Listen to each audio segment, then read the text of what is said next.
Pesona si gadis desa. Episode 165 dengan judul Terbakar Birahi. Selamat mendengarkan. Vedo bergegas pergi ke rumahnya Luri setelah gadis itu mengabarkan kalau sudah pulang dari sekolah.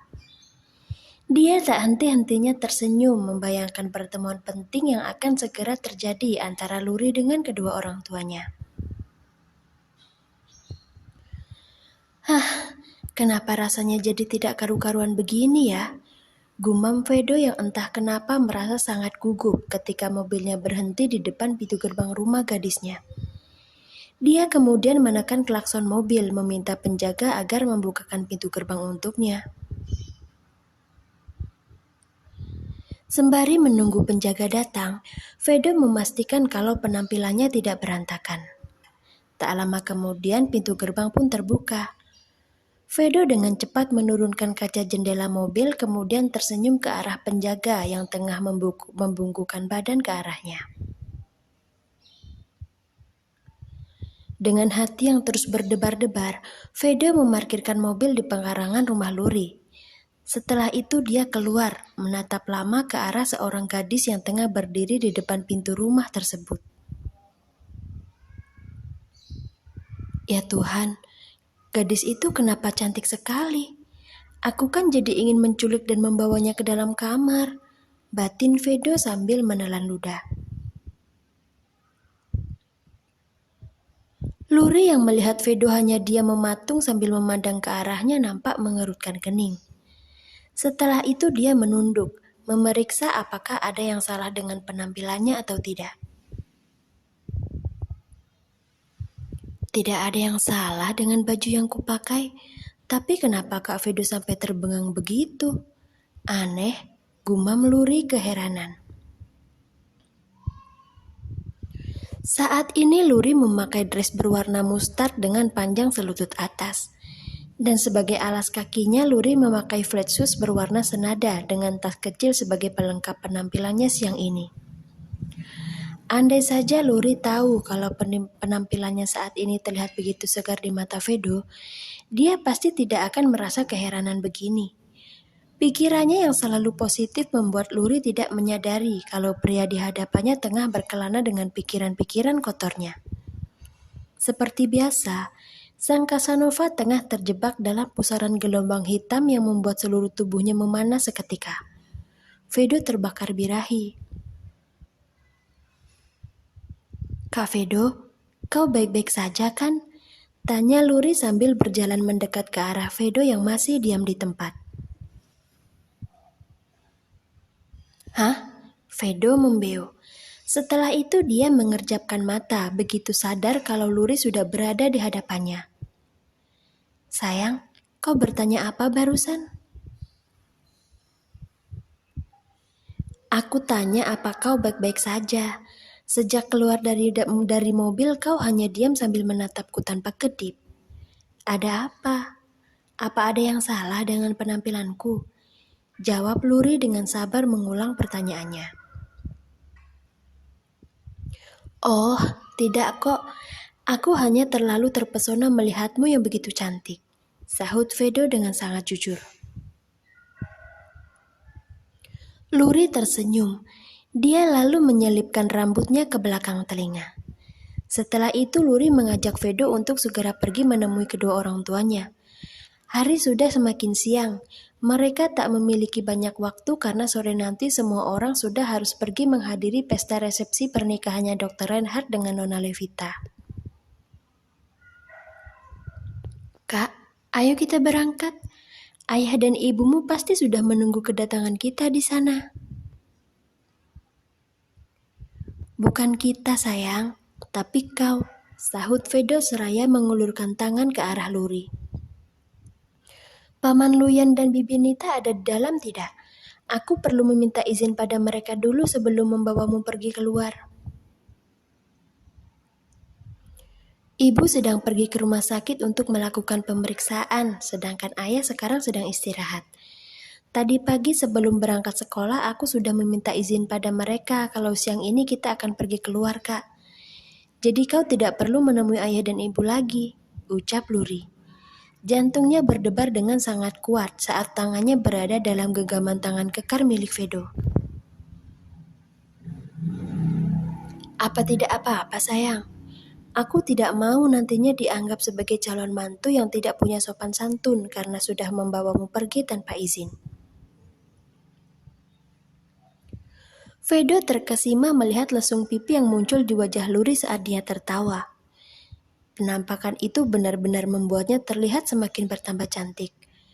Otak Vedo bahkan seperti berhenti beroperasi saking terpesonanya dia melihat senyum gadis desa ini.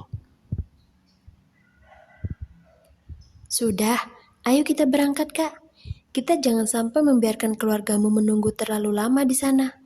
Tidak sopan, ucap Luri kembali mengajak Vedo untuk segera pergi dari sana.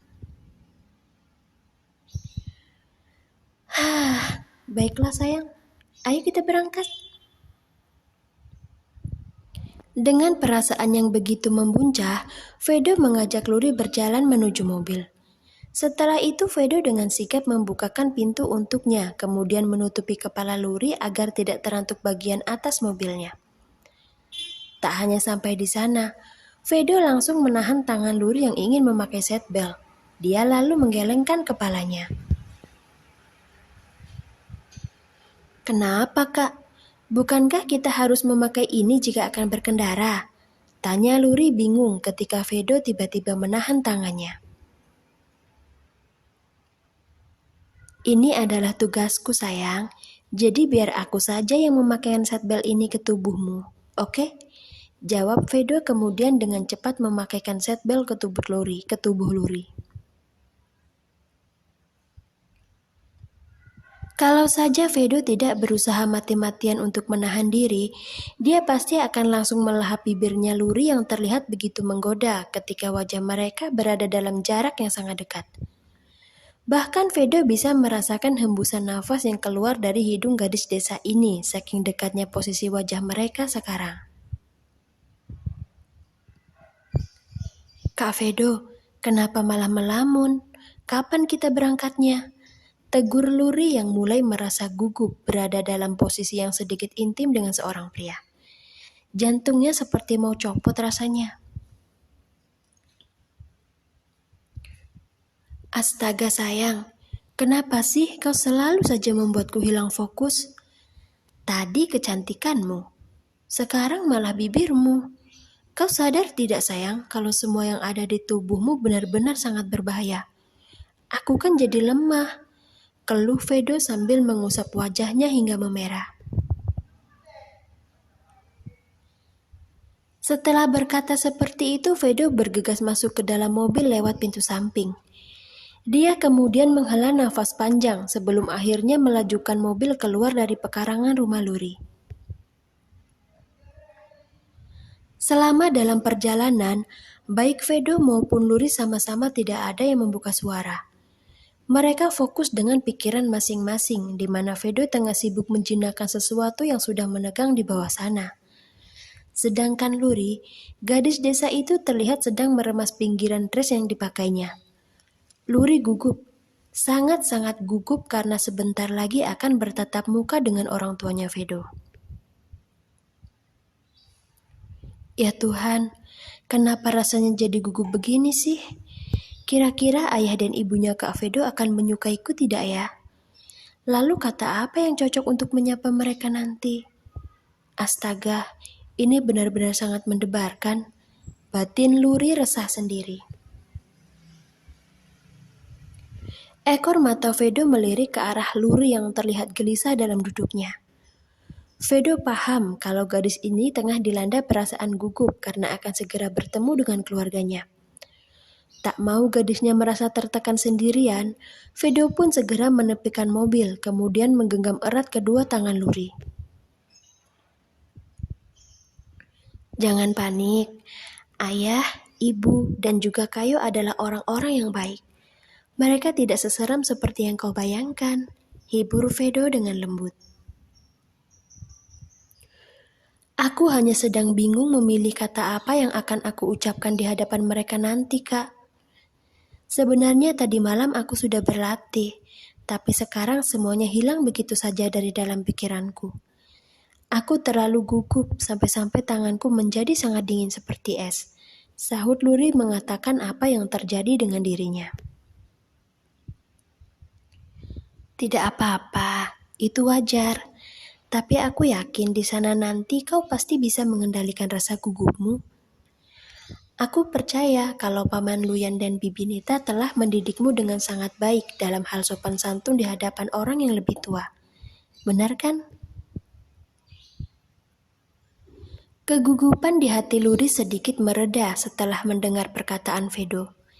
Dia lalu menganggukkan kepala, tersenyum malu saat pria ini mencium punggung tangannya. "Kita berangkat?" tanya Vedo. "Iya, kita berangkat sekarang," jawab Luri dengan penuh keyakinan.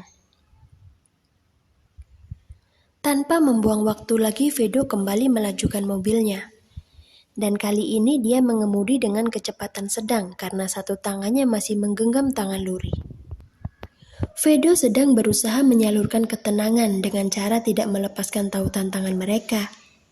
Dan sepertinya usaha yang Vedo lakukan itu berhasil karena sekarang Luri terlihat jauh lebih tenang dari yang sebelumnya. "Rupanya di balik sikapmu yang dewasa kau masih menyimpan sisi imut seperti ini juga ya sayang." "Hei, menggemaskan sekali," batin Vedo.